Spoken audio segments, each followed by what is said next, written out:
Hello, I'm David Chaston with 90 at 9, brought to you by interest.co.nz. This week, get everything you need to know in 90 seconds at 9 o'clock, with news of more heavy falls in share markets of countries suffering from renewed virus hits. But first, the US merchandise trade balance for September was $85 billion, matching August and just marginally less than the record set in July. Exports were down 10% year on year, while imports were unchanged, so it's a major deterioration from a year ago.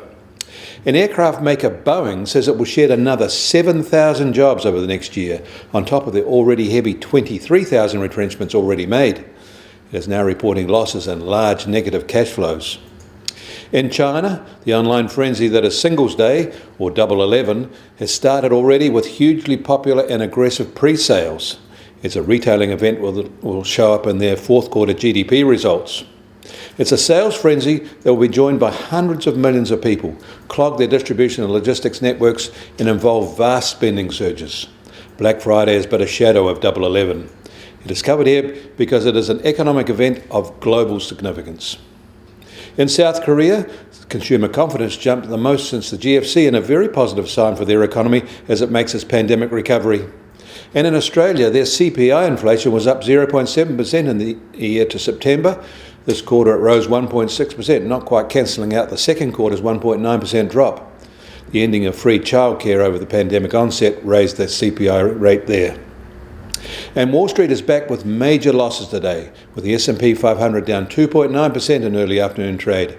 Overnight, even larger falls came out of the European markets, with Frankfurt down a heavy 4.2%. Others less so, but still steep declines there. The US Treasury 10-year yield is down 2 basis points today to just 0.76%. And the price of gold is down sharply, down $29 today to $1,880 an ounce. And oil prices have also fallen sharply, down $2.50 to now be just on $37 a barrel in the US, while the international price is down a bit less to just on $39 a barrel.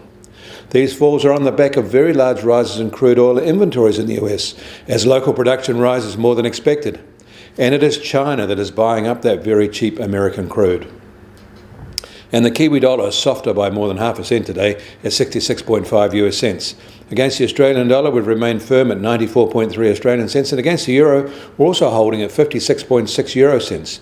But that means our trade-weighted index is down to 69.9. I'm David Chaston. That was 90 at 9, brought to you by interest.co.nz.